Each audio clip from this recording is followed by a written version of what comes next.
2024 లేదా 25లో డిగ్రీ లేదా బీటెక్ చదివారా? సాఫ్ట్వేర్ జాబ్ కోసం ఎదురు చూస్తున్నారా? అయితే కోడ్ జ్ఞాన్ 100 డేస్ కోర్సులో చేరండి, జాబ్ సాధించండి. నమస్కారం అమ్మా గారు. నమస్తే అమ్మా. 2026లో నక్షత్రాల వారికి గనుక మనం చూసుకుంటే దృష్టి ప్రభావం అనేది ఏ విధంగా ఉంటుంది, ఏ నక్షత్రం వారికి ఎలాంటి ప్రభావం పడే అవకాశం ఉంది, ఈ రోజు మనం ముఖ్యంగా మాట్లాడుకుంటే అసలు దృష్టి అనేది ఎన్ని రకాలుగా ఉంటుందంటారు? తప్పకుండా అండి. దృష్టి అనేటువంటిది ఎప్పుడు కూడా ఒక నెగటివ్ ఎక్స్టర్నల్ ఫ్యాక్టర్ అండి. ఇక్కడ మనం ఎప్పుడైనా చూసుకుంటే అండి, ఏ రాశి మీదైనా ఏ నక్షత్రం మీదైనా ఫలానా ఏలినాటి శని వచ్చినప్పుడు, ఫలానా గురుబలం తగ్గినప్పుడు, ఎందుకని ఆ రకమైనటువంటి ఫైనాన్షియల్ ట్రబుల్స్ కావచ్చు, యాక్సిడెంట్స్ కావచ్చు, హెల్త్ ఇష్యూస్ కావచ్చు, ఇబ్బంది అనేటువంటిది వస్తుందండి. ఆ గ్రహాల దగ్గర నుంచి వచ్చేటువంటి ఆ నెగటివ్ ఇంపాక్ట్, ఆ రేస్ అనేటువంటివి, ఆ కాంతి ఆ ఫలానా శరీరం మీద పడినప్పుడు వాళ్ళు దానికి అనుగుణంగా రియాక్ట్ అయ్యేటువంటి విధానం. సో ఇప్పుడు ఫర్ ఎగ్జాంపుల్ ఏదో ఒక ఫోన్ వచ్చింది, ఒక బ్యాడ్ న్యూస్ విన్నాం, అది మన ప్రయత్నపూర్వకంగా మనం చేసింది ఏది కాదండి, ఏదో ప్రకృతి ధర్మంలో మనకు వచ్చింది, అది మన చేతుల్లో ఏమీ లేదు. కానీ అలా రావడానికి గల కారణాలు ఏంటి? మనకు అలా చెడు వార్తలు వినడం కానీ, చెడ్డ విషయాలు జరగడం కానీ కారణం ఏంటి? Because of planetary positions and transits అండి. ఫర్ ఎగ్జాంపుల్ మీరు చాలా స్ట్రాంగ్గా ఎనర్జీతో పనిచేయగలిగేటువంటి స్థితిలో గురుబలంలో ఉన్నప్పుడు చిన్న చితక ఏదైనా సమస్య వచ్చినా మీరు ఈజీగా టక్కని దాటేస్తారు. బికాజ్ మీకు ఆ ఎనర్జీ ఉంటుంది, ఆ ఫోర్స్, ఆ గురు డామినెన్స్ ఉంటుంది. అదే మీకు కంప్లీట్లీ అసలే కష్టాల్లో ఇబ్బందుల్లో ఉన్నప్పుడు ఇంకొక చిన్న కష్టం మీకు ఎదురైనా దాన్ని తట్టుకోలేరు, వెంటనే వెక్స్ అయిపోతారు, లేకపోతే ట్రామాలోకి వెళ్ళిపోతారు. సో ఈ యొక్క ఏ నక్షత్రానికైనా ఏ రాశికి సంబంధించి అయినా గ్రహాల యొక్క బలము, వీక్నెస్, ఈ రెండు ఎప్పుడైతే కలుగుతున్నాయో దానికి అనుగుణంగా మనిషి మీద ఉండేటువంటి సొసైటీలో మనుషుల వల్ల పుట్టేటువంటి నరదృష్టి వల్ల ఏ ఏ రకాల ఇన్ఫ్లుయెన్స్ కనబడుతుందో మనం చూడొచ్చండి. అందులో 4 విధాలుగా చెప్పబడ్డాయి శ్రీ గారు. ఏంటి అవి ఉమా గారు? మొట్టమొదటిది సామాన్య దృష్టి అండి. మీరు ఏదైనా ఒక చీర కొనుక్కున్నా, ఒక ఫోన్ కొనుక్కున్నా, ఏదైనా వాహనం కొనుక్కున్నా, ఒక ఇల్లు కట్టుకున్నా, గృహప్రవేశం అంటే ఇంటికి చూపించడమే కదండి, అందరినీ పిలవడం. సో అలాంటి చేసినప్పుడు ఖచ్చితంగా ఏదో ఒక కొంత భలే కట్టారనేటువంటి ఒక దృష్టి పడుతుంది, దాన్ని సామాన్య దృష్టి అంటాము. బట్ మనం చేసుకునే ఆచార వ్యవహారాలు, పూజలు, ప్రార్థనలు, వీటి వల్ల దాన్ని ఈజీగా ఓవర్కమ్ చేసేస్తాం. సో రెండోది ఏంటి అంటే మహానర దృష్టి. ఇది అంత ఈజీగా ఓవర్కమ్ చేయడం చాలా కష్టం అండి. మీరు బాగా గమనిస్తే ఒక ఆస్ట్రాలజర్గా నేను చెప్పడమే కాదు, వాళ్ళకి కూడా చాలామంది ఒక జీవితాన్ని మనం చూస్తున్నప్పుడు, ఒక వ్యక్తి యొక్క జీవితాన్ని, వాళ్ళ ఫ్యామిలీలో మదర్కి హెల్త్ ఇష్యూస్ ఉంటాయి, ఫాదర్ కెరీర్లో ఏముండదు, ఈయనకి పెళ్ళి అవ్వదు, సిస్టర్కి మ్యారిటల్ లైఫ్లో ఇబ్బందులు ఉంటాయి, అంటే హోల్ ఫ్యామిలీ మొత్తానికి కూడా ఏదో ఒక సమస్య కనబడుతూ ఉంటుంది. ఇలాంటి వాళ్ళని మీరు చూసే ఉంటారు. సో అంటే వాళ్ళు పుట్టుకతో అలా ఉన్న వాళ్ళు ఏమీ కాదండి, ఒకప్పుడు చాలా బాగా బ్రతికిన వాళ్ళు, చాలా మంచి స్థాయిలో ఉండేటువంటి వాళ్ళు, కానీ ఎందుకని ఆ స్థాయికి వచ్చేసారు అంటే మహానర దృష్టి యొక్క ప్రభావం చేత ఆస్తులన్నీ అమ్మేయడం, దుర్వ్యసనాలకి పాలవడం, అప్పులు పాలవడం, అందరితోనూ అవమానపడడం, అసలు ఏ కారణం లేకుండా హాస్పిటల్ పాలయ్యే డబ్బులన్నీ కూడా ఖర్చు పెట్టుకోవడం లాంటివి మహానర దృష్టి వల్లే కలుగుతూ ఉంటాయండి. ఇకపోతే సంభోగ దృష్టి. 8 సంవత్సరాలు, 9 సంవత్సరాలు, ఈవెన్ 55 సంవత్సరాల వయసు వచ్చేంత వరకు భార్యాభర్తలు కలిసే ఉంటారండి. ఆ 56వ సంవత్సరం భార్యకి కానీ భర్తకి కానీ మూడో వ్యక్తి యొక్క ఇన్ఫ్లుయెన్స్. సో రీసెంట్లీ కూడా నేను మాట్లాడిన సందర్భాలు చాలా ఉన్నాయి. ఆ భర్తకి ఆ వర్క్ ఏరియాలోనో ఎక్కడో ఒక లేడీ పరిచయం అవడం వల్ల, దేనివల్లనో ఆ భార్యకి భర్తకి మధ్యలో బాండింగ్ అనేది మధ్యలోకి విడిపోతుంది ఖచ్చితంగా, ఎందుకంటే వాళ్ళ యొక్క ఇన్ఫ్లుయెన్స్ ఉంటుంది కాబట్టి. దీన్నే సంభోగ దృష్టి అంటారండి. దీన్ని చాలా డీప్గా ఎక్స్ప్లెయిన్ చేసుకునే టైం పడుతుంది కాబట్టి షార్ట్గా క్రిస్ప్గా చెప్తున్నానండి. సో అది లవ్ ప్రాబ్లంలో ఫేస్ చేస్తారు, మెరిటల్ లైఫ్లో, రిలేషన్షిప్లో అనేక రకాలుగా రిలేషన్ విడిపోవడానికి సంభోగ దృష్టి కారణం అవుతూ ఉంటుంది. తర్వాత ఆఖరిది ఏంటి అంటే సూక్ష్మ నరదృష్టి. ఇప్పుడున్న వాటిని మనం గుర్తించవచ్చు, ఎవరెవరు ఇబ్బంది పడుతున్నారో ప్రత్యక్షంగా మనం చూడొచ్చు, కానీ సూక్ష్మ నరదృష్టి విషయంలో అలా కాదండి. కొన్ని సందర్భాల్లో మీ బ్రదర్, సొంత అన్నయ్య, సొంత తమ్ముడు, సొంత అక్క, సొంత చెల్లి, సొంత భార్య, భర్త, వీళ్ళే మీకు అవ్వచ్చు. ఎందుకంటే మీరు ఎక్కడ ఎదిగిపోతారనేటువంటి ఒక భయంతో మిమ్మల్ని ఎదగనివ్వకుండా, వద్దు, చెయ్యొద్దు, వెళ్ళిపోతావు, పాడైపోతావు, నష్టపోతావు, అప్పులు పాలైపోతావు, అంటే మనం పరిపూర్ణంగా పెట్టే శ్రద్ధని వాళ్ళు పెట్టనివ్వరు. మన మీద మనకు ఒక డౌట్ క్రియేట్ చేస్తుంటారు. అది జాగ్రత్త అని మనం అనుకుంటాం, బట్ అది ఒక దృష్టి ప్రభావం అండి.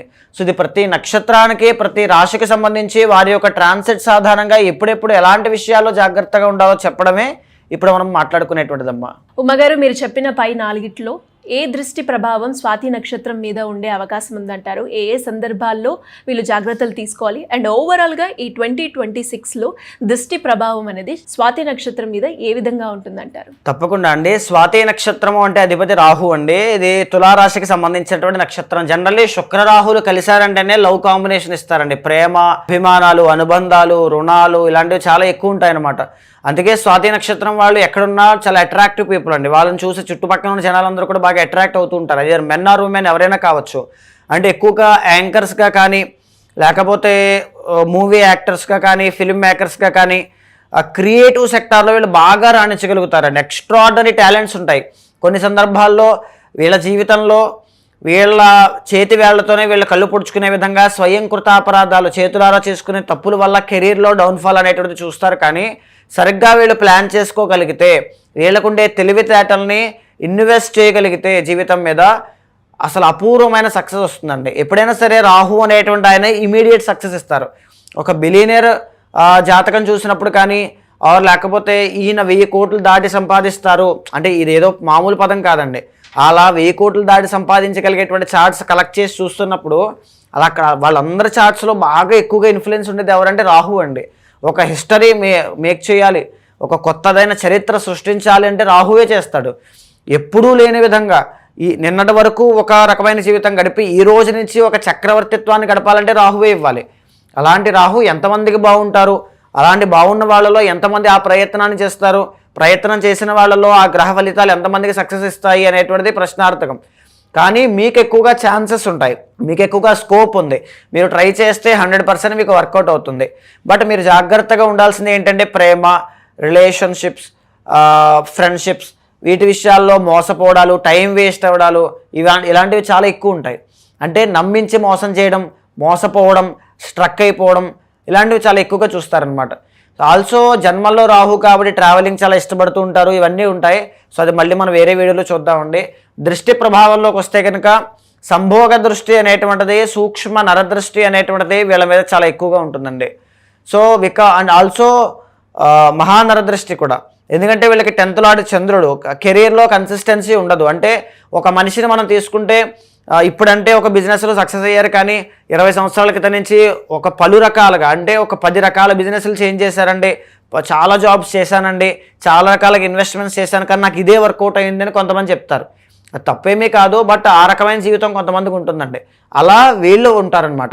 ఎందుకంటే చంద్రుడు కదా, ఒక్కసారిగా అప్రైజింగ్ ఉంటుంది, తర్వాత డౌన్ఫాల్ ఉంటుంది. దాన్ని బ్యాలెన్స్ చేసుకునే తత్వం తెలియక చాలా మందికి ఫెయిల్ అయిపోతుంటారు. సో ఇక్కడ ఏంటంటే సంభోగ దృష్టి వల్ల, అష్టమాధిపతి శుక్రుడి వల్ల వీళ్ళకి లవ్ అనేటువంటిది వర్కౌట్ కాకపోవచ్చు అండి చాలా సందర్భాల్లో. బట్ శుక్రరాహు కాంబినేషన్ కాబట్టి చాలా మినిమల్ కేసెస్లో మాత్రం ఖచ్చితంగా వర్కౌట్ అవుతుంది. అష్టమాధిపతి శుక్రుడు కాబట్టి వీళ్ళకు ఉండేటువంటి దృష్టి ప్రభావం చేత వీళ్ళ అందాన్ని వీళ్ళే అందవిహీనంగా మార్చుకోవడం, హార్మోనల్ ఇంబ్యాలెన్సెస్ రావడం, సరిగ్గా నిద్ర ఉండకపోవడం, ఓవర్ థింకింగ్, యాంగ్జైటీ, డిప్రెషన్ ఇలాంటివి, లేకపోతే ఒక పర్సన్కి ఒక ఎమోషన్కి స్ట్రక్ అయిపోవడం, ఇలాంటివి ఎక్కువగా ఉంటాయండి. ఓవర్ ఎక్స్పెన్సెస్ చాలా ఎక్కువ ఉంటాయి, లోకు అయిపోతారు జనాల్లో, అవమానపడుతూ ఉంటారు. బట్ ఆల్సో ఆ విషయాన్ని గ్రహించలేకపోతారు. ఇలాంటివి చాలా ఎక్కువగా చూస్తారు ఇనిషియల్ టైంలో. దాన్ని ఇంకా వీళ్ళు సరి చేసుకోలేకపోతే చుట్టుపక్కన ఎవరు ఉండరు, ఎవరు సహాయం చేయరు, అందరూ నమ్మించి మోసం చేసి వెళ్ళిపోయారు అనేటువంటి ఒక ట్రామా ఇలాంటివి ఇబ్బంది పెడతాయి. సో వీళ్ళకు ఉండేటువంటి బెనిఫిట్స్ ఏంటి అంటే ఒంటరిగా, ఇండివిజువల్గా, ఇండిపెండెంట్గా జీవితంలో ఏదైనా సాధించగలిగే తత్వం వీళ్ళలో ఉంటుంది.